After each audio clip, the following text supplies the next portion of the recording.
जय श्री कृष्णा, राधे राधे। आज की कथा में आप सभी भक्तों का हार्दिक स्वागत है। भगवान श्री कृष्ण और श्रीमती राधा रानी की कृपा सदैव आप और आपके समस्त परिवार पर बनी रहे। इससे पहले के सभी अध्याय सुनने के लिए आप सभी का बहुत बहुत आभार। इसी प्रकार से अपना प्रेम और सहयोग आगे भी बनाकर रखें। और अब भगवान श्री हरि विष्णु का ध्यान करके आज की पावन कथा का प्रारंभ करते हैं। सखियों ने पूछा, हे महाभागे, ये रानी सुदेवा कौन थी और उनका आचार विचार कैसा था, ये सब हमें बताओ। शुक्ला बोली, सखियों, बहुत पहले की बात है। अयोध्यापुरी में मनुपुत्र महाराज इक्ष्वाकु राज्य करते थे। वे धर्म के तत्वज्ञ, परम सौभाग्यशाली, सब धर्मों के अनुष्ठान में रत, सर्वज्ञ और देवता तथा ब्राह्मणों के पुजारी थे। काशी के राजा वीरवर महात्मा देवराज की सदाचार पारायणा कन्या सुदेवा के साथ उन्होंने विवाह किया था। सुदेवा सत्यव्रत के पालन में तत्पर रहती थी। पुण्यात्मा राजा इक्ष्वाकु उनके साथ अनेकों प्रकार के उत्तम पुण्य और यज्ञ किया करते थे। एक दिन अपनी रानी के साथ गंगा के तटवर्ती वन में गए और वहां जाकर शिकार खेलने लगे। उन्होंने वहां बहुत से सिंहों और शूकरों को मारा। वे शिकार में लगे ही हुए थे कि इतने में ही उनके सामने एक बहुत बड़ा सूअर आ निकला। उसके साथ झुंड के झुंड सूअर थे। वह अपने पुत्र पौत्रों से घिरा हुआ था। उसकी प्रियतमा शूकरी भी उसके बगल में ही मौजूद थी। उस समय सूअर ने राजा को देखकर अपने पुत्र और पौत्रों तथा पत्नी से कहा, हे प्रिय, कौशल देश के वीर सम्राट महातेजस्वी इक्ष्वाकु यहाँ शिकार खेलने के लिए पधारे हैं। उनके साथ बहुत से कुत्ते और व्याध भी हैं। इसमें संदेह नहीं कि ये मुझ पर भी प्रहार करेंगे। महाराज इक्ष्वाकु बड़े पुण्यात्मा हैं। वे राजाओं के भी राजा और समस्त विश्व के अधिपति हैं। हे प्रिय, मैं इन महात्मा के साथ रणभूमि में पुरुषार्थ और पराक्रम दिखाता हुआ युद्ध करूंगा। यदि मैंने अपने तेज से इन्हें जीत लिया तो पृथ्वी पर अनुपम कीर्ति भोगूंगा, और यदि वीरवर महाराज के हाथों से मैं ही युद्ध में मारा गया तो भगवान श्री विष्णु के लोक में जाऊंगा। न जाने पूर्व जन्म में मैंने कौन सा ऐसा पाप किया था जिससे कि सूअर की योनि में मुझे आना पड़ा। आज मैं महाराज के अत्यंत भयंकर पैने और तेज धार वाले सैकड़ों बाड़ों की जलधारा से अपने पूर्व संचित घोर पातक को धो डालूंगा। तुम मेरा मोह छोड़ दो और इन पुत्र पौत्रों तथा श्रेष्ठ कन्या को और बाल वृद्ध सहित समूचे कुटुंब को साथ लेकर पर्वत की कंदरा में चली जाओ। इस समय मेरा स्नेह त्याग कर इन बालकों की रक्षा करो। शूकरी बोली, हे नाथ, मेरे बच्चे तुम्हारे ही बल से पर्वत पर गर्जना करते हुए विचरते हैं। तुम्हारे तेज से ही निर्भय होकर यहाँ कोमल मूल फल का आहार करते हैं। हे महाभाग, बीहड़ वनों में, झाड़ियों में, पर्वतों पर और गुफाओं में तथा यहाँ भी जो ये सिंहों और मनुष्यों के तीव्र भय की परवाह नहीं करते, उसका यही कारण है कि ये तुम्हारे तेज से सुरक्षित हैं। तुम्हारे त्याग देने पर मेरे बच्चे सभी दीन, असहाय और अचेत हो जाएंगे। तुमसे अलग होकर रहने में मेरी भी शोभा नहीं है। उत्तम सोने के बने हुए दिव्य आभूषणों, रत्नमय उपकरणों तथा सुंदर वस्त्रों से विभूषित होकर और पिता, माता, भाई, सास, ससुर तथा अन्य संबंधियों से आदर पाकर भी पतिहीना स्त्री शोभा नहीं पाती। जैसे आचार के बिना मनुष्य, ज्ञान के बिना सन्यासी तथा गुप्त मंत्रणा के बिना राज्य की शोभा नहीं होती, उसी प्रकार तुम्हारे बिना इस युद्ध की शोभा नहीं हो सकती। हे प्रिय, हे प्राणेश्वर, तुम्हारे बिना मैं अपने प्राण नहीं रख सकती। हे महामते, मैं सच कहती हूँ। तुम्हारे साथ यदि मुझे नरक में भी निवास करना पड़े तो उसे सहर्ष स्वीकार करूंगी। हे यूथपते, हम दोनों ही अपने पुत्र पौत्रों सहित इस उत्तम यूथ को लेकर किसी पर्वत की दुर्गम कंदरा में घुस जाएं, यही अच्छा है। तुम जीवन की आशा छोड़कर मरने के लिए जा रहे हो। बताओ, इसमें तुम्हें क्या लाभ दिखाई देता है? सूअर बोला, प्रिय, तुम वीरों के उत्तम धर्म को नहीं जानती। सुनो, मैं इस समय तुम्हें वही बताता हूँ। यदि योद्धा शत्रु के प्रार्थना करने पर या ललकारने पर भी काम, लोभ, भय अथवा मोह के कारण उसे युद्ध का अवसर नहीं देता, वह 1000 युगों तक कुंभीपाक नामक नरक में निवास करता है। वीर पुरुष युद्ध में शत्रु का सामना करके यदि उसे जीत लेता है तो यश और कीर्ति का उपभोग करता है, अथवा निर्भयता पूर्वक लड़ता हुआ यदि स्वयं ही मारा जाता है तो वीर लोक को प्राप्त होकर दिव्य भोगों का उपभोग करता है। हे प्रिय, 20,000 वर्षों तक इस सुख का अनुभव करता है। मनुपुत्र राजा इक्ष्वाकु यहाँ पधारे हैं, जो स्वयं बड़े वीर हैं। ये मुझसे युद्ध चाहिए तो मुझे अवश्य ही इन्हें युद्ध का अवसर देना चाहिए। हे शुभे, महाराज युद्ध के अतिथि होकर आए हैं और अतिथि सनातन श्री विष्णु का स्वरूप होता है, अतः युद्ध रूप से इनका सत्कार करना मेरा आवश्यक कर्तव्य है। शूकरी बोली, हे प्राणनाथ, यदि आप महात्मा राजा को युद्ध का अवसर प्रदान करेंगे तो मैं भी आपके साथ रहकर आपका पराक्रम देखूंगी। यूं कहकर शूकरी ने तुरंत अपने प्यारे पुत्रों को बुलाया और कहा, बच्चों, मेरी बात सुनो। युद्ध भूमि में सनातन विष्णु रूप अतिथि पधारे हैं। उनके सत्कार के लिए मेरे स्वामी जाएंगे और इनके साथ मुझे भी वहीं जाना चाहिए। तुम्हारी रक्षा करने वाले प्राणनाथ जब तक यहाँ उपस्थित हैं तभी तक तुम दूर के पर्वत की किसी दुर्गम गुफा में चले जाओ। हे पुत्रों, मनुपुत्र इक्ष्वाकु बड़े बलवान और दुर्दमनीय राजा हैं। ये हम लोगों के लिए काल स्वरूप हैं, सबका संहार कर डालेंगे, अतः तुम लोग दूर भाग जाओ। पुत्रों ने कहा, जो माता पिता को संकट में छोड़कर जाता है वो तो पापात्मा है, उसे महारौद्र एवं अत्यंत घोर नरक में गिरना पड़ता है। यह उसके लिए अनिवार्य गति है। जो निर्दयी अपनी माता के पवित्र दूध को पीकर परिपुष्ट होता है और माँ बाप को विपत्ति में छोड़कर चल देता है, वह कीड़ों और दुर्गंध से परिपूर्ण नरक में पड़कर सदा पी का भोजन करता है। इसलिए माँ, हम लोग पिता को और तुम्हें यहाँ छोड़कर नहीं जाएंगे। ऐसा निश्चय करके समस्त शूरकर मोर्चा बांधकर खड़े हो गए। वे सभी बल और तेज से संपन्न थे।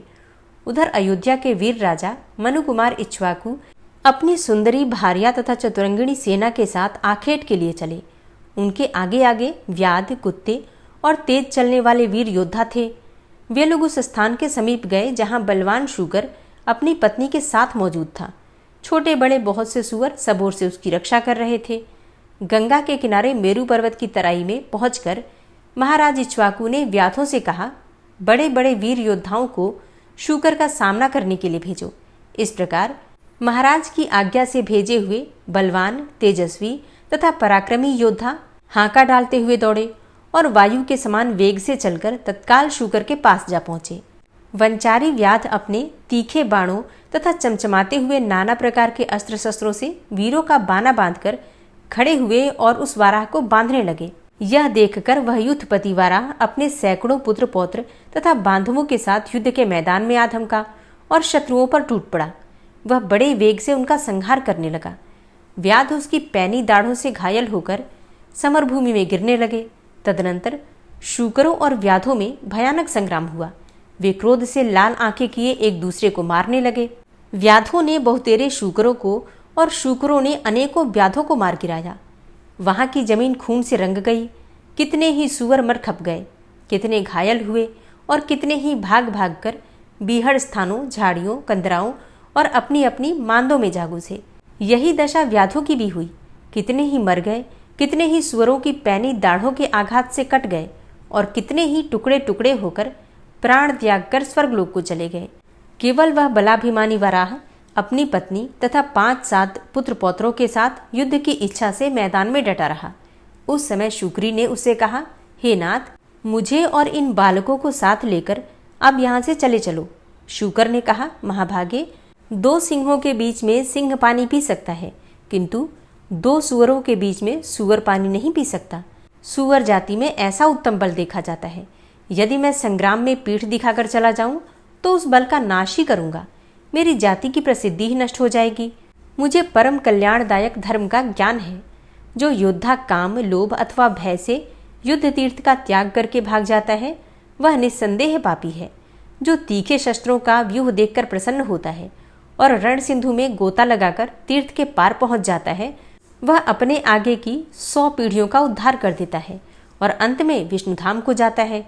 जो अस्त्र शस्त्रों से सुसज्जित योद्धा को सामने देखकर प्रसन्नतापूर्वक उसकी ओर बढ़ता है, उसके पुण्य फल का वर्णन सुनो। उसे पग पग पर गंगा स्नान का महान फल प्राप्त होता है।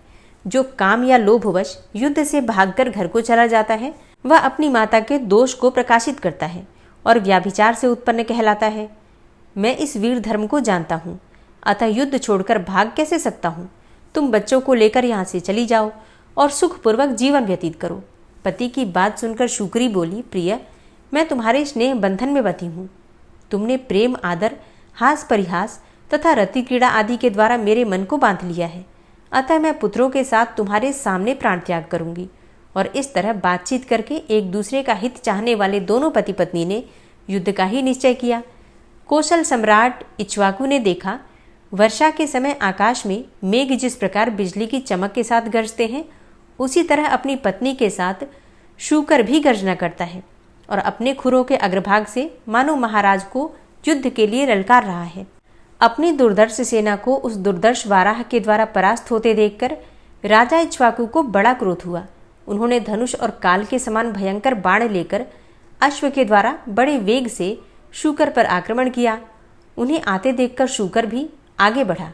वह घोड़े के पैरों के नीचे आ गया। इतने में ही राजा ने उसे अपने तीखे बाणों का निशाना बनाया। सूअर घायल होकर बड़े वेग से उछला और घोड़े सहित राजा को लांग गया।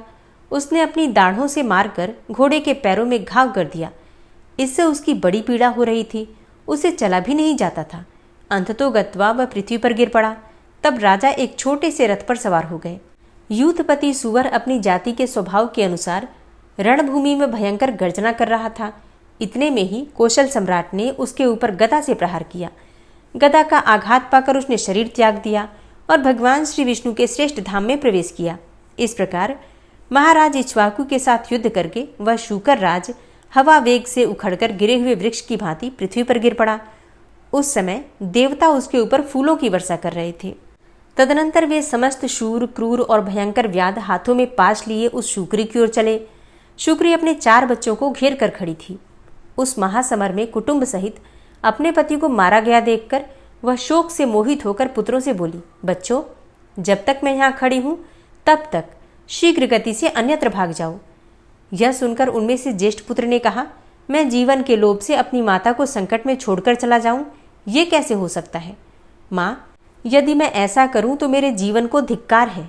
मैं अपने पिता के वैर का बदला लूंगा, युद्ध में शत्रु को परास्त करूंगा। तुम मेरे 3 छोटे भाइयों को लेकर पर्वत की कंदरा में चली जाओ। जो माता पिता को विपत्ति में छोड़कर जाता है वह पाप आत्मा है। उसे कोटि कोटि कीड़ों से भरे हुए नरक में गिरना पड़ता है। बेटे की बात सुनकर शूकरी दुख से आतुर होकर बोली, आह मेरे बच्चे, मैं महापापिनी तुझे छोड़कर कैसे जा सकती हूँ। मेरे ये 3 पुत्र भले ही चले जाएं।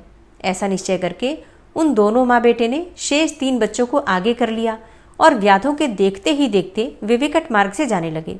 समस्त शूकर अपने तेज और बल से जोश में आकर बारंबार गरज रहे थे। इसी बीच में वे शूरवीर व्याध वेग से चलकर वहां आ पहुंचे।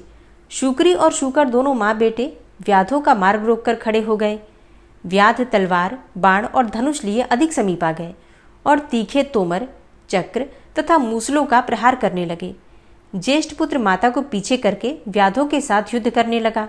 कितनों को दाढ़ों से कुचलकर उसने मार डाला, कितनों को थुथनों की चोट से धराशायी कर दिया और कितनों को ही खुरों के अग्रभाग से मारकर मौत के घाट उतार दिया। बहुत से शूरवीर रणभूमि में ढेर हो गए। राजा इक्ष्वाकु संग्राम में सूअर को युद्ध करते देखकर और उसे पिता के समान ही शूरवीर जानकर स्वयं उसके सामने आए। महातेजस्वी प्रतापी मनु कुमार के हाथ में धनुष बाण थे। उन्होंने अर्धचंद्राकार तीखे बाण से शूकर पर प्रहार किया। उसकी छाती बिंध गई और वह राजा के हाथ से घायल होकर पृथ्वी पर गिर पड़ा। गिरते ही उसके प्राण पखेरु उड़ गए।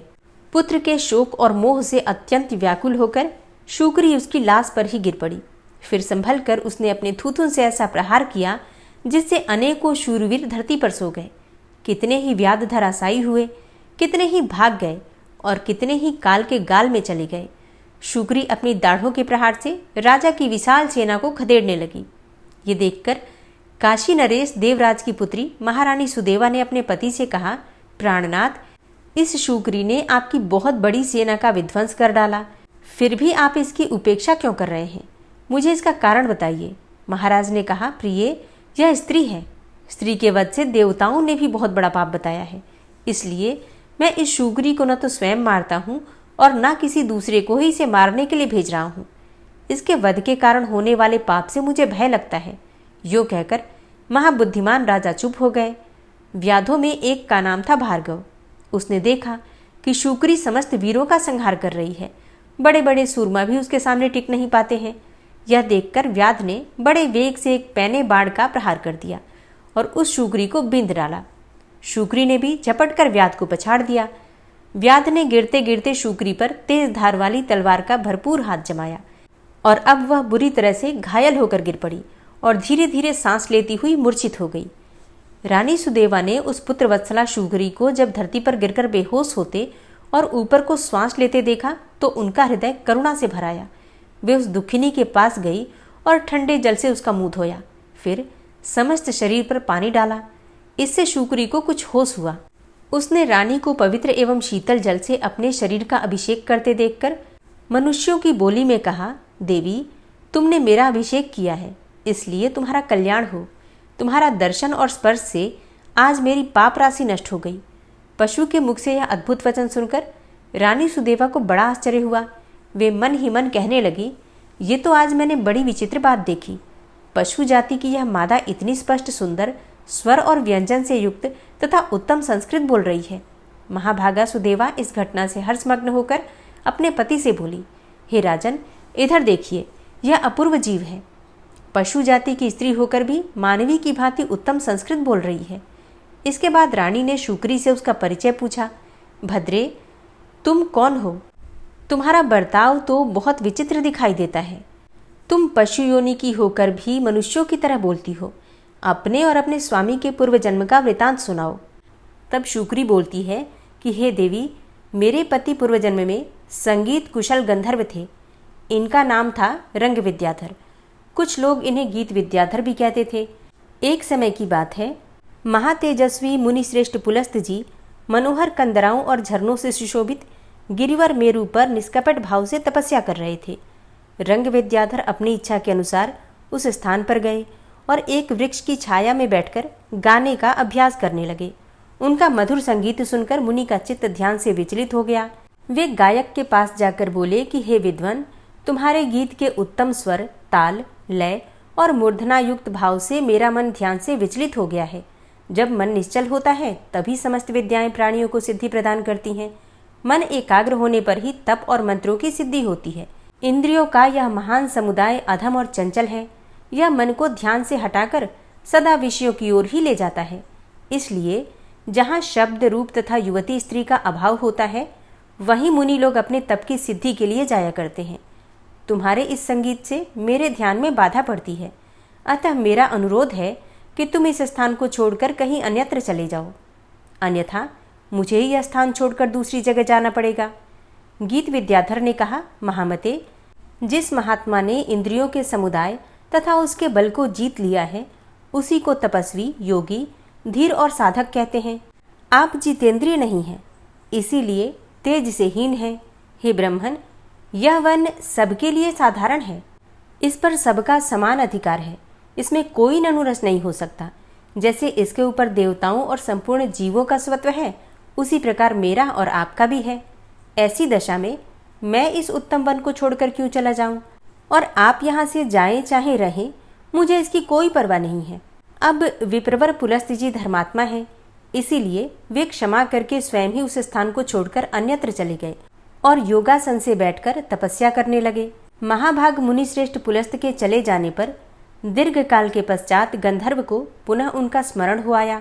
वे सोचने लगे, मुनि मेरे ही भय से भाग गए थे, चलूं देखूं कहाँ गए, क्या करते हैं और कहाँ रहते हैं। यह विचार कर गीत विद्याधर ने पहले महर्षि के स्थान का पता लगाया।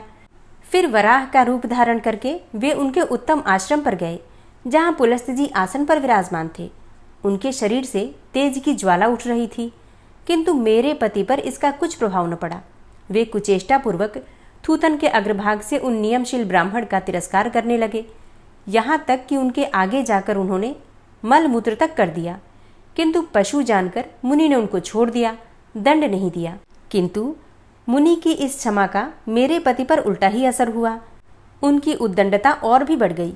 एक दिन शूकर के ही रूप में वे फिर से वहां गए और बारंबार अट्टहास करने लगे। कभी ठहाका मारकर हंसते, कभी रोते और कभी मधुर स्वर से गीत गाते थे। सुअर की चेष्टा छिपी देखकर मुनि समझ गए कि हो न हो यह वही नीच गंधर्व है और मुझे ध्यान से विचलित करने की चेष्टा कर रहा है। फिर तो उन्हें बड़ा क्रोध हुआ। वे शाप देते हुए बोले, ओ महापापी, तू शूकर का रूप धारण करके मुझे इस प्रकार विचलित कर रहा है, इसलिए अब शूकर की ही योनि में जा। शूकरी कहती है कि हे देवी, यही मेरे पति के शूकर योनि में पड़ने का वृतांत है। यह सब मैंने तुम्हें सुना दिया। अब अपना हाल बताती हूँ, वो भी सुनो। पूर्व जन्म में मुझ पापिनी ने भी घोर पातक किया है। शुक्री बोली, कलिंग अर्थात उड़ीसा नाम से प्रसिद्ध एक सुंदर देश है। वहाँ पर श्रीपुर नाम का एक नगर था। उसमें वसुदत्त नाम के एक ब्राह्मण निवास करते थे।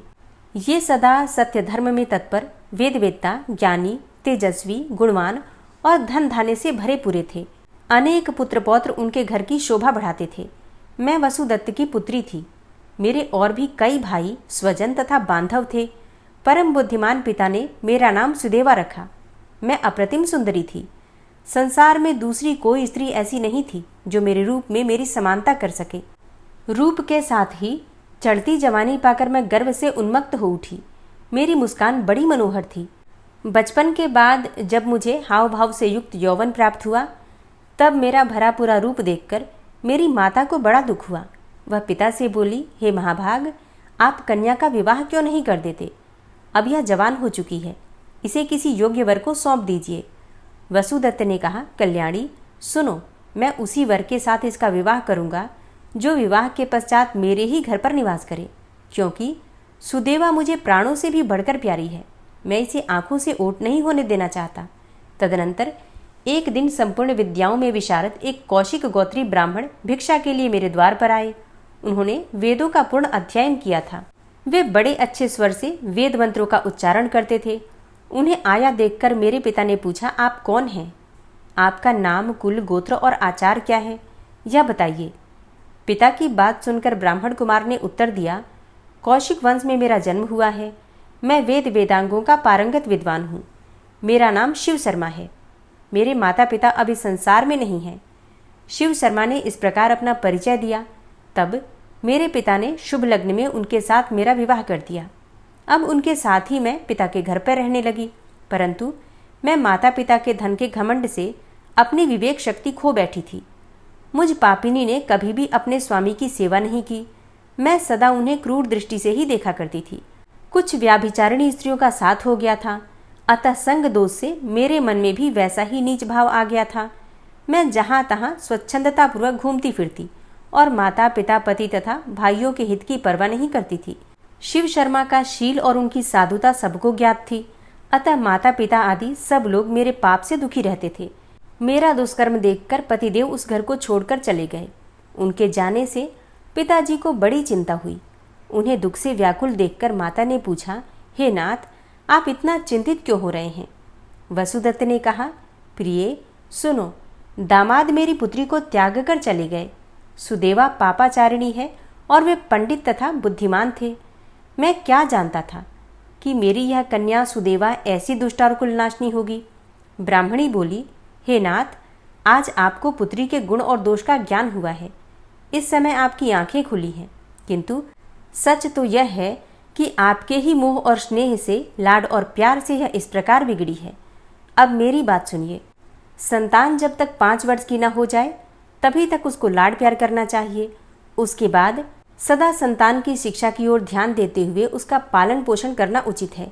नहलाना, धुलाना, उत्तम वस्त्र पहनाना, अच्छे खान पान का प्रबंध करना, ये सब बातें संतान की पुष्टि के लिए आवश्यक हैं। साथ ही पुत्रों को उत्तम गुण और विद्या की ओर भी लगाना चाहिए। पिता का कर्तव्य है कि वह संतान को सद्गुणों की शिक्षा देने के लिए सदा कठोर बना रहे। केवल पालन और पोषण के लिए ही उसके प्रति मोह और ममता रखे। पुत्र के सामने कदापि उसके गुणों का वर्णन न करे। उसे राह पर लाने के लिए कड़ी फटकार सुनाए तथा उसे इस प्रकार साधे जिससे वह विद्या और गुणों में सदा ही निपुण होता जाए। जब माता अपनी कन्या को, सास अपने पुत्र वधू को और गुरु अपने शिष्यों को ताड़ना देता है, तभी वे सीधे होते हैं। इसी प्रकार पति अपने पत्नी को और राजा अपने मंत्री को दोषों के लिए कड़ी फटकार सुनाए। शिक्षा बुद्धि से ताड़न और पालन करने पर संतान सद्गुणों द्वारा प्रसिद्धि लाभ करती है। शिव शर्मा उत्तम ब्राह्मण थे। उनके साथ रहने पर भी इस कन्या को आपने घर में निरंकुश स्वच्छंद बना रखा था। इसी से उच्छृंखल हो जाने के कारण यह नष्ट हुई है। पुत्री अपने पिता के घर में रहकर जो पाप करती है, उसका फल माता पिता को भी भोगना पड़ता है। इसलिए समर्थ पुत्री को अपने घर में नहीं रखना चाहिए। जिससे उसका ब्याह किया गया है, उसी के घर में उसका पालन पोषण होना उचित है। वहाँ रहकर वह भक्तिपूर्वक जो उत्तम गुण सीखती है और पति की सेवा करती है, उससे कुल की कीर्ति बढ़ती है और पिता भी सुखपूर्वक जीवन व्यतीत करता है। ससुराल में रहकर यदि वह पाप करती है तो उसका फल पति को भोगना पड़ता है। यहाँ सदाचार पूर्वक रहने से वह सदा पुत्र पौत्रों के साथ वृद्धि को प्राप्त होती है। हे प्राणनाथ, पुत्री के उत्तम गुणों से पिता की कीर्ति बढ़ती है, इसलिए दामाद के साथ भी कन्या को अपने घर में नहीं रखना चाहिए। इस विषय में एक पौराणिक इतिहास सुना जाता है जो 28वें द्वापर के आने पर संघटित होने वाला है।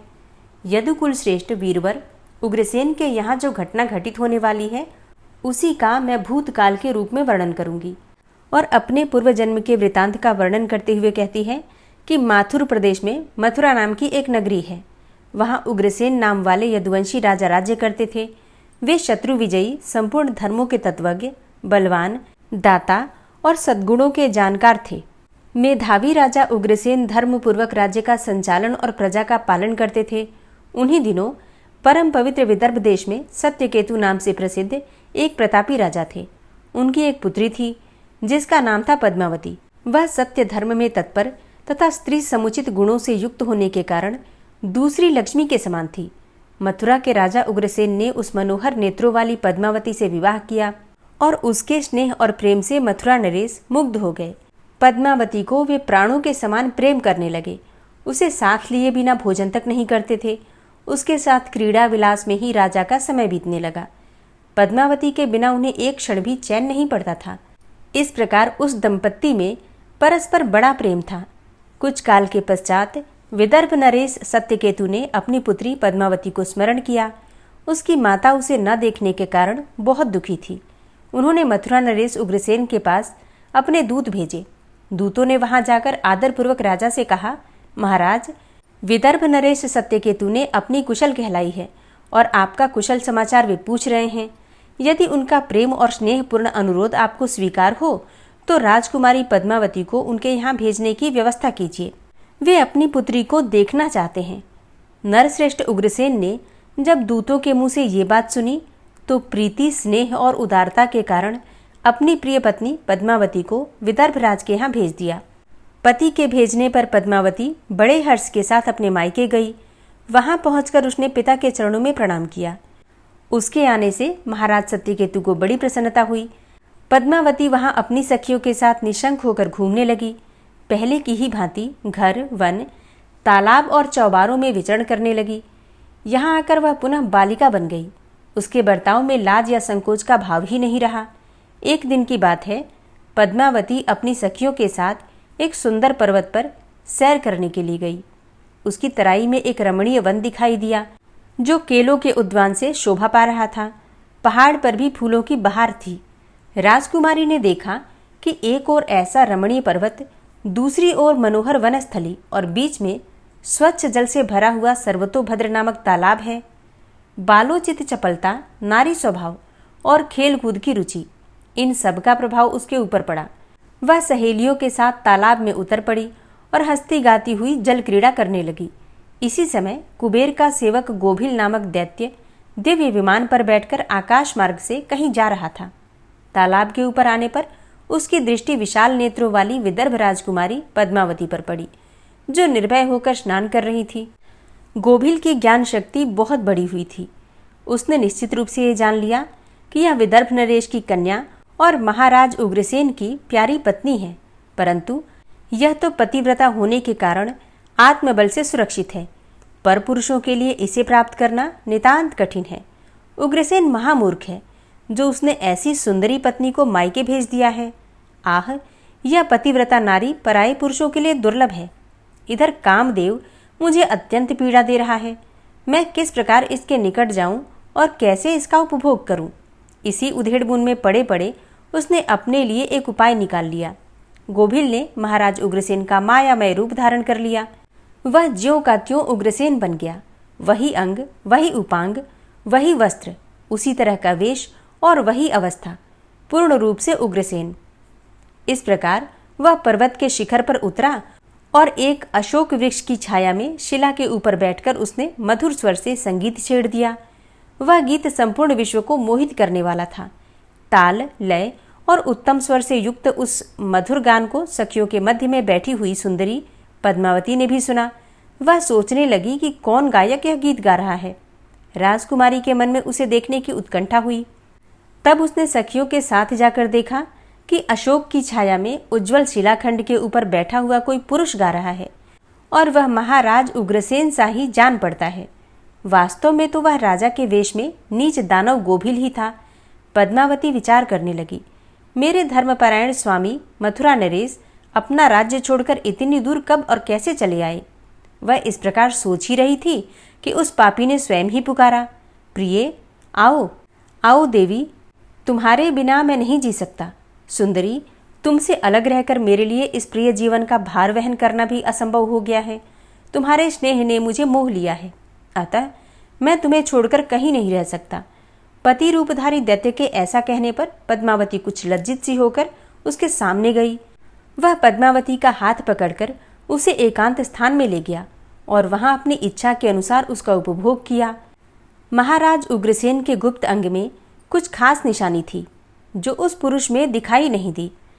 इससे सुंदरी पद्मावती के मन में उसके प्रति संदेह उत्पन्न हुआ। राजकुमारी ने अपने वस्त्र संभालकर पहन लिए, किंतु उसके हृदय में इस घटना से बड़ा दुख हुआ। वह क्रोध में भरकर नीच दानव गोभिल से बोली, ओ नीच, जल्दी बता तू कौन है? तेरा आकार दानव जैसा है, तू पापाचारी और निर्दयी है। यह कहते कहते आत्मग्लानि के कारण उसकी आंखें भर आई। वह शाप देने को उद्यत होकर बोली, हे दुरात्मन, तूने मेरे पति के रूप में आकर मेरे साथ छल किया और इस धर्ममय शरीर को अपवित्र करके मेरे उत्तम पातिव्रत्य का नाश कर डाला है। अब यहीं तू मेरा भी प्रभाव देख ले, मैं तुझे अत्यंत कठोर शाप दूंगी। उसकी बात सुनकर गोभिल ने कहा, हे पतिव्रता स्त्री, भगवान श्री विष्णु तथा उत्तम ब्राह्मण के भय से तो समस्त राक्षस और दानव दूर भागते हैं। मैं दानव धर्म के अनुसार ही इस पृथ्वी पर विचर रहा हूँ। पहले मेरे दोष का विचार तो करो, किस अपराध पर तुम मुझे शाप देने को उद्यत हुई हो। पद्मावती बोली, पापी, मैं साध्वी और पतिव्रता हूँ। मेरे मन में केवल अपने पति की कामना रहती है। मैं सदा उन्हीं के लिए तपस्या किया करती हूँ। मैं अपने धर्म मार्ग पर स्थित थी, किंतु तूने माया रचकर मेरे धर्म के साथ ही मुझे भी नष्ट कर दिया। इसलिए रे दुष्ट, तुझे भी मैं भस्म कर डालूंगी। गोभिल बोला, राजकुमारी, यदि उचित समझो तो सुनो, मैं धर्म की ही बात कर रहा हूँ। जो स्त्री प्रतिदिन मन, वाणी और क्रिया द्वारा अपने स्वामी की सेवा करती है, पति के संतुष्ट रहने पर स्वयं भी संतोष का अनुभव करती है, पति के क्रोधी होने पर भी उसका त्याग नहीं करती, उसके दोषों की ओर ध्यान नहीं देती, उसके मारने पर भी प्रसन्न रहती है और स्वामी के सब कामों में आगे रहती है, वही नारी पतिव्रता कही गई है। यदि स्त्री इस लोक में अपना कल्याण करना चाहती हो तो वह पतित, रोगी, अंगहीन, कोढ़ी, सब धर्मों से रहित तथा पापी पति का भी परित्याग न करे। जो स्वामी को छोड़कर जाती और दूसरे कामों में मन लगाती है, वह संसार में सब धर्मों से बहिष्कृत व्याभिचारिणी समझी जाती है। जो पति की अनुपस्थिति में लोलुपतावश ग्राम्य भोग तथा श्रृंगार का सेवन करती है, उसे मनुष्य कुलटा कहते हैं। मुझे वेद और शास्त्रों द्वारा अनुमोदित धर्म का ज्ञान है। गृहस्थ धर्म का परित्याग करके पति की सेवा छोड़कर यहाँ किस लिए आई? इतने पर भी अपने ही मुंह से कहती हो मैं पतिव्रता हूँ। कर्म से तो तुम में पातिव्रत्य का लेश मात्र भी दिखाई नहीं देता। तुम डर और भय छोड़कर पर्वत और बागों में मतवाली होकर घूमती फिरती हो, इसलिए पापिनी हो। मैंने यह महान दंड देकर तुम्हें सीधी राह पर लगाया है। अब कभी तुमसे ऐसी धृष्टता नहीं हो सकती। बताओ तो, पति को छोड़कर किस लिए यहाँ आई हो? यह श्रृंगार, ये आभूषण तथा यह मनोहर वेश धारण करके क्यों खड़ी हो? पापिनी, बोलो ना, किस लिए और किसके लिए यह सब किया है? कहाँ है तुम्हारा पातिव्रत्य? दिखाओ तो। मेरे सामने व्याभिचारिणी स्त्रियों के समान बर्ताव करने वाली नारी, तुम इस समय अपने पति से 400 कोस दूर हो।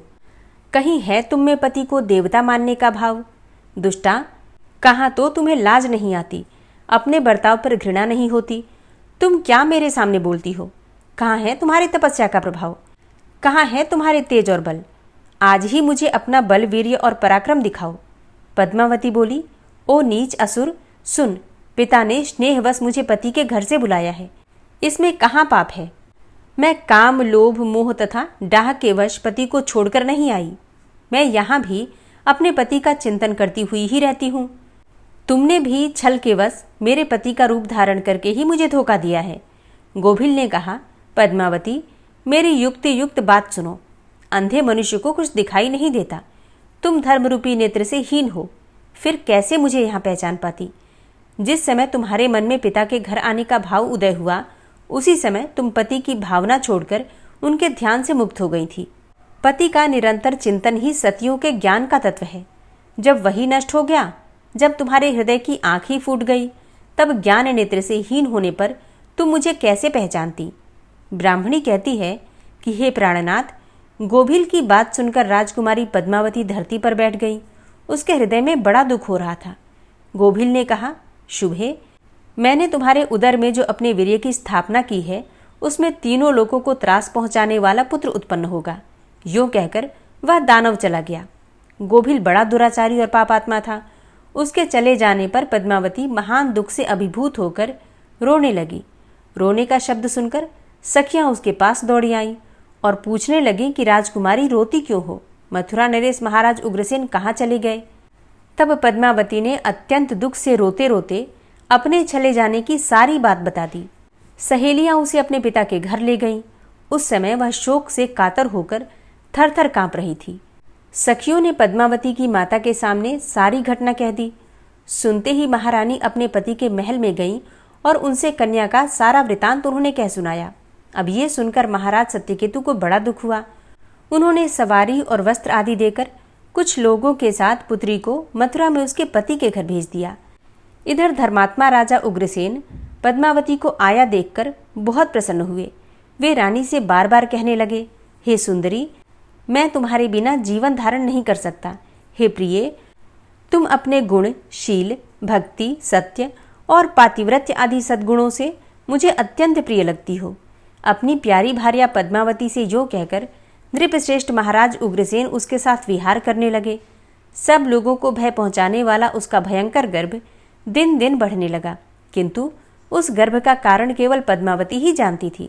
अपने उदर में बढ़ते हुए उस गर्भ के विषय में पद्मावती को दिन रात चिंता बनी रहती थी। 10 वर्ष तक वह गर्भ बढ़ता ही गया। तत्पश्चात उसका जन्म हुआ। वही महान तेजस्वी और महाबली कंस था, जिसके भय से तीनों लोकों के निवासी थर्रा उठे थे तथा जो भगवान श्री कृष्ण के हाथ से मारा जाकर मोक्ष को प्राप्त हुआ। हे स्वामिन, ऐसी घटना भविष्य में संघटित होने वाली है, वह मैंने सुन रखा है। मैंने आपसे जो कुछ कहा है वह समस्त पुराणों का निश्चित मत है। इस प्रकार पिता के घर में रहने वाली कन्या बिगड़ जाती है। अतः कन्या को घर में रखने का मोह नहीं करना चाहिए। यह सुदेवा बड़ी दुष्टा और महापापिनी है, अतः इसका परित्याग करके आप निश्चिंत हो जाइए। शुक्री कहती है कि माता की यह बात, यह उत्तम सलाह सुनकर मेरे पिता द्विजश्रेष्ठ वसुदत्त ने मुझे त्याग देने का ही निश्चय किया। उन्होंने मुझे बुलाकर कहा, दुष्टे, कुल में कलंक लगाने वाली दुराचारिणी तेरे ही अन्याय से परम बुद्धिमान शिवशर्मा चले गए। जहाँ तेरे स्वामी रहते हैं वहाँ तू भी चली जा, अथवा तू जो स्थान तुझे अच्छा लगे वहीं जा। जैसा जी में आए वैसा कर। हे महारानी जी, यूँ कहकर मेरे माता पिता और कुटुंब के लोगों ने मुझे त्याग दिया। मैं तो अपनी लाज हया खो ही चुकी थी। शीघ्र ही वहाँ से चल दी, किंतु कहीं भी मुझे ठहरने के लिए स्थान और सुख नहीं मिलता था। लोग मुझे देखते ही यह कुलटा आई कहकर दुत्कारने लगते थे। कुल और मान से वंचित होकर घूमती फिरती मैं प्रांत से बाहर निकल गई और गुर्जर देश अर्थात गुजरात प्रांत के सौराष्ट्र अर्थात प्रभास नामक पुण्य तीर्थ में जा पहुंची। वहां भगवान शिव अर्थात सोमनाथ का मंदिर है। मंदिर के पास ही वन स्थल नाम से विख्यात एक नगर था, जिसकी उस समय बड़ी उन्नति थी। मैं भूख से अत्यंत पीड़ित थी, इसलिए खपरा लेकर भीख मांगने चली, परंतु सब लोग मुझसे घृणा करते थे। यह पापिनी आई, भगाओ इसे, यूँ कहकर कोई भी मुझे भिक्षा नहीं देता था। इस प्रकार दुखमय जीवन व्यतीत करती मैं बड़े भारी रोग से पीड़ित हो गई। उस नगर में घूमते घूमते मैंने एक बड़ा सुंदर घर देखा, जहाँ वैदिक पाठशाला थी। वह घर अनेकों ब्राह्मणों से भरा हुआ था और वहाँ सब ओर वेद मंत्रों की ध्वनि हो रही थी। लक्ष्मी से युक्त और आनंद से परिपूर्ण उस रमणीय गृह में मैंने प्रवेश किया। वह सब ओर से मंगलमय प्रतीत होता था और मेरे पति शिव शर्मा का ही वह घर था। मैं दुख से पीड़ित होकर बोली, भिक्षा दीजिए। द्विज श्रेष्ठ शिव शर्मा ने भिक्षा का शब्द सुना। उनकी एक भार्या थी जो साक्षात लक्ष्मी के समान रूपवती थी। उसका मुख बड़ा ही सुंदर था। वह मंगला नाम से प्रसिद्ध थी। परम बुद्धिमान धर्मात्मा शिव शर्मा ने मंद मंद मुस्कुराती हुई अपनी पत्नी मंगला से कहा, प्रिय, वह देखो, एक दुबली पतली स्त्री आई है जो भिक्षा के लिए द्वार पर खड़ी है। उसे घर में बुलाकर भोजन दो। मुझे आई जानकर मंगला का हृदय अत्यंत करुणा से भर आया। उसने मुझ दीन दुर्बल भिक्षु को मिष्टान्न भोजन करवाया। मैं अपने पति को पहचान गई थी। उन्हें देखकर लज्जा से मेरा मस्तक झुक गया। परम सुंदरी मंगला ने मेरे इस भाव को लक्ष्य किया और स्वामी से पूछा, हे प्राणनाथ, यह कौन है जो आपको देखकर लजा रही है? मुझ पर कृपा करके इसका यथार्थ परिचय दीजिए। शिव शर्मा ने कहा, हे प्रिय, यह विप्रवर वसुदत्त की कन्या है। बेचारी इस समय भिक्षु के रूप में यहाँ आई है। इसका नाम सुदेवा है। यह मेरी कल्याणमयी भार्या है जो मुझे सदा ही प्रिय रही है। किसी विशेष कारण से यह अपना देश छोड़कर आज यहाँ आई है। ऐसा समझकर तुम्हें इसका अच्छे ढंग से स्वागत सत्कार करना चाहिए। यदि तुम मेरा भलीभांति प्रिय करना चाहती हो तो इसके आदर भाव में कमी न करना। पति की बात सुनकर मंगलमयी मंगला बहुत प्रसन्न हुई। उसने अपने ही हाथ से मुझे स्नान कराकर उत्तम वस्त्र पहनने को दिया और स्वयं भोजन बनाकर खिलाने पिलाने लगी। शुक्री आगे कहती है कि हे रानी जी, अपने स्वामी के द्वारा इतना सम्मान पाकर मुझे अपार दुख हुआ। मेरे हृदय में पश्चाताप की तीव्र अग्नि प्रज्वलित हो उठी। मैंने मंगला के किए हुए सम्मान और अपने दुष्कर्म की ओर देखा। इससे मन में दुस्साह चिंता हुई, यहाँ तक कि प्राण जाने की नौबत आ गई। मैं ऐसी पापिनी थी कि पति से कभी मीठे वचन तक नहीं बोली, उल्टे उन श्रेष्ठ ब्राह्मण के विपरीत बुरे कर्मों का ही आचरण करती रही। इस प्रकार चिंता करते करते मेरा हृदय फट गया और प्राण शरीर छोड़कर चल बसे। तदनंतर यमराज के दूत आए और मुझे सांकल के दृढ़ बंधन में बांधकर यमपुरी को ले चले। मार्ग में जब मैं अत्यंत दुखी होकर रोती, तब वे मुझे मुद्गरों से पीटते और दुर्गम मार्ग से जाकर कष्ट पहुंचाते थे। बीच बीच में मुझे फटकारे भी सुनाते थे। उन्होंने मुझे यमराज के सामने ले जाकर खड़ा कर दिया। महात्मा यमराज ने बड़ी क्रोधपूर्ण दृष्टि से मेरी ओर देखा और मुझे अंगारों की ढेरों में फिकवा दिया। उसके बाद मैं कई नरकों में डाली गई। मैंने अपने स्वामी के साथ धोखा किया था, इसलिए एक लोहे का पुरुष बनाकर उसे आग से तपाया गया और वह मेरी छाती पर सुला दिया गया। नरक की प्रचंड आग में तपाई जाने पर मैं नाना प्रकार की पीड़ाओं से अत्यंत कष्ट पाने लगी। असीपत्र वन में पड़कर मेरा सारा शरीर छिन्न भिन्न हो गया। फिर मैं पीप, रक्त और विष्ठा में डाली गई। कीड़ों से भरे हुए कुंड में रहना पड़ा। आरी से मुझे चीरा गया। शक्ति नामक अस्त्र का भली भांति मुझ पर प्रहार किया गया। दूसरे दूसरे नरकों में भी मैं गिराई गई। अनेकों योनियों में जन्म लेकर मुझे असह्य दुख भोगना पड़ा। पहले सियार की योनि में पड़ी, फिर कुत्ते की योनि में जन्म लिया। तत्पश्चात क्रमशः सांप, मुर्गे, बिल्ली और चूहे की योनि में जाना पड़ा। इस प्रकार धर्मराज ने पीड़ा देने वाली प्रायः सभी पाप योनियों में मुझे डाला। उन्होंने ही मुझे इस भूतल पर शूकरी बनाया है। हे महाभागे, तुम्हारे हाथ में अनेकों तीर्थों का वास है। हे देवी, तुमने अपने हाथ के जल से मुझे सींचा है, इसलिए तुम्हारी कृपा से मेरा सब पाप दूर हो गया। तुम्हारे तेज और पुण्य से मुझे अपने पूर्व जन्म की बातों का ज्ञान हुआ है। हे रानी जी, इस समय संसार में केवल तुम ही सबसे बड़ी पतिव्रता हो। इसमें तनिक भी संदेह नहीं कि तुमने अपने स्वामी की बहुत बड़ी सेवा की है। हे सुंदरी, यदि मेरा प्रिय करना चाहती हो तो अपने एक दिन की पति सेवा का पुण्य मुझे अर्पण कर दो। इस समय तुम ही मेरी माता, पिता और सनातन गुरु हो। मैं पापिनी, दुराचारिणी, असत्यवादिनी और ज्ञानहीना हूँ। हे महाभागे, मेरा उद्धार करो। शुक्ला बोली, सखियों, शुक्री की यह बात सुनकर रानी सुदेवा ने राजा इक्ष्वाकु की ओर देखकर पूछा, हे महाराज, मैं क्या करूं? यह शुक्री क्या कहती है? इक्ष्वाकु ने कहा, हे शुभे, यह बेचारी पाप योनि में पड़कर दुख उठा रही है। तुम अपने पुण्यों से इसका उद्धार करो, इससे महान कल्याण होगा। महाराज की आज्ञा लेकर रानी सुदेवा ने शुक्री से कहा, हे देवी, मैंने अपना 1 वर्ष का पुण्य तुम्हें अर्पण किया। रानी सुदेवा के इतना कहते ही वह शुक्री तत्काल दिव्य देह धारण करके प्रकट हुई। उसके शरीर से तेज की ज्वाला निकल रही थी। सब प्रकार के आभूषण और भांति भांति के रत्न उसकी शोभा बढ़ा रहे थे। वह साध्वी दिव्य रूप से युक्त होकर दिव्य विमान पर बैठी और अंतरिक्ष लोक को चलने लगी। जाते समय उसने अपना मस्तक झुकाकर रानी को प्रणाम किया और कहा, हे महाभागे, तुम्हारी कृपा से आज मैं पाप मुक्त होकर परम पवित्र एवं मंगलमय वैकुंठ को जा रही हूँ। यूँ कहकर वह वैकुंठ को चलने लगी। शुक्ला कहने लगी कि इस प्रकार पहले मैंने पुराणों में नारी धर्म का वर्णन सुना है। ऐसी दशा में जब पतिदेव यहाँ उपस्थित नहीं है, मैं किस प्रकार भोगों का उपभोग करूं? मेरे लिए ऐसा विचार निश्चय ही पापपूर्ण होगा। शुक्ला के मुख से इस प्रकार उत्तम पातिव्रत्य धर्म का वर्णन सुनकर सखियों को बड़ा हर्ष हुआ। नारियों को सद्गति प्रदान करने वाले उस परम पवित्र धर्म का श्रवण करके समस्त ब्राह्मण और पुण्यवती स्त्रियां धर्मानुरागिणी महाभागा शुक्ला की प्रशंसा करने लगी। हरे कृष्णा। आज की कथा का यहीं पर समापन करती हूँ। उम्मीद करती हूँ ये कथा आपको पसंद आई होगी। श्री नारायण कवच। भगवान श्री हरि गरुड़ जी की पीठ पर अपने चरण कमल रखे हुए हैं।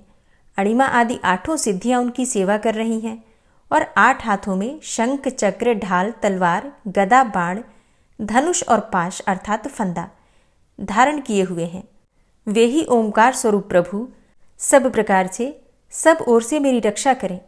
मत्स्य मूर्ति भगवान जल के भीतर जल तंतुओं से और वरुण के पास से मेरी रक्षा करें। माया से ब्रह्मचारी रूप धारण करने वाले वामन भगवान स्थल पर और विश्वरूप श्री त्रिविक्रम भगवान आकाश में मेरी रक्षा करें। जिनके घोर अट्टहास करने पर सब दिशाएं गूंज उठी थी और दैत्य पत्नियों के गर्भ गिर गए थे, वे दैत्ययुत पतियों के शत्रु भगवान नृसिंह किले, जंगल, रणभूमि आदि विकट स्थानों में मेरी रक्षा करें। अपनी दाढ़ों पर पृथ्वी को उठा लेने वाले यज्ञ मूर्ति वाराह भगवान मार्ग में, परशुराम जी पर्वतों के शिखरों पर और लक्ष्मण जी के सहित भरत के बड़े भाई भगवान रामचंद्र प्रवास के समय मेरी रक्षा करें। भगवान नारायण मारण, मोहन आदि भयंकर अभिचारों और सब प्रकार के प्रमादों से मेरी रक्षा करें। ऋषि श्रेष्ठ नर गर्व से, योगेश्वर भगवान दत्तात्रेय योग के विघ्नों से और त्रिगुणाधिपति भगवान कपिल कर्म बंधन से मेरी रक्षा करें। परम ऋषि सनत कुमार कामदेव से, हयग्रीव भगवान मार्ग में चलते समय देव मूर्तियों को नमस्कार आदि न करने के अपराध से और देवर्षि नारद सेवा अपराधों से और भगवान कच्छप सब प्रकार के नरकों से मेरी रक्षा करें। भगवान धन्वंतरी कुपथ्य से, जितेंद्र भगवान ऋषभदेव सुख दुख आदि भयदायक द्वंद्वों से, यज्ञ भगवान लोकापवाद से और बलराम जी मनुष्यकृत कष्टों से और श्री शेष जी क्रोधवश नामक सर्पों के गणों से मेरी रक्षा करें। भगवान श्री कृष्ण द्वैपायन व्यास जी अज्ञान से तथा बुद्धदेव पाखंडियों से और प्रमाद से मेरी रक्षा करें। धर्म रक्षा करने वाले महान अवतार धारण करने वाले भगवान कल्कि पाप बहुल कलिकाल के दोषों से मेरी रक्षा करें। प्रातःकाल भगवान केशव अपनी गदा लेकर, कुछ दिन चढ़ जाने पर भगवान गोविंद अपनी बांसुरी लेकर और दोपहर के पहले भगवान नारायण अपनी तीक्ष्ण शक्ति लेकर और दोपहर को भगवान विष्णु चक्रराज सुदर्शन लेकर मेरी रक्षा करें। तीसरे पहर में भगवान मधुसूदन अपना प्रचंड धनुष लेकर मेरी रक्षा करें और सायंकाल में ब्रह्मा आदि त्रिमूर्तिधारी माधव, सूर्यास्त के बाद ऋषिकेश, अर्धरात्रि के पूर्व तथा अर्धरात्रि के समय अकेले भगवान पद्मनाभ मेरी रक्षा करें। रात्रि के पिछले प्रहर में श्रीवत्स लांछन श्रीहरि, उषा काल में खड्गधारी भगवान जनार्दन और सूर्योदय से पूर्व श्री दामोदर और संपूर्ण संध्याओं में काल मूर्ति भगवान विश्वेश्वर मेरी रक्षा करें। हे सुदर्शन, आपका आकार चक्र रथ के पहिए की तरह है। आपके किनारे का भाग प्रलयकालीन अग्नि के समान अत्यंत तीव्र है। आप भगवान की प्रेरणा से सबोर घूमते रहते हैं। जैसे आग वायु की सहायता से सूखे घास फूस जला डालती है, वैसे ही आप हमारी शत्रु सेना को शीघ्र से जला दीजिए। हे कौमुद की गदा, आपसे छूटने वाली चिंगारियों का स्पर्श वज्र के समान असह्य है। आप भगवान अजित की प्रिया हैं और मैं उनका सेवक हूँ। इसलिए आप कुष्मांड, विनायक, यक्ष, राक्षस, भूत और प्रेत आदि ग्रहों को अभी कुचल डालिए तथा मेरे शत्रुओं को चूर चूर कर दीजिए। हे शंखश्रेष्ठ, आप भगवान श्री कृष्ण के फूंकने से भयंकर शब्द करके मेरे शत्रुओं का दिल दहला दीजिए एवं यातुधान, प्रमथ, प्रेत, मातृका, पिशाच तथा ब्रह्म राक्षस आदि भयावने प्राणियों को यहाँ से तुरंत भगा दीजिए। भगवान की श्रेष्ठ तलवार, आपकी धार बहुत तीक्ष्ण है। आप भगवान की प्रेरणा से मेरे शत्रुओं को छिन्न भिन्न कर दीजिए। भगवान की प्यारी ढाल आप में सैकड़ों चंद्राकार मंडल है। आप पाप दृष्टि पापात्मा शत्रुओं की आंखें बंद कर दीजिए और उन्हें सदा के लिए अंधा बना दीजिए। सूर्य आदि ग्रह, धूमकेतु, पुच्छल तारे आदि केतु, दुष्ट मनुष्य, सर्प आदि रेंगने वाले जंतु, दाढ़ों वाले हिंसक पशु, भूत प्रेत आदि तथा पापी प्राणियों से हमें जो भय हो और जो हमारे मंगल के विरोधी हों, वे सभी भगवान के नाम, रूप तथा आयुधों का कीर्तन करने से तत्काल नष्ट हो जाएं।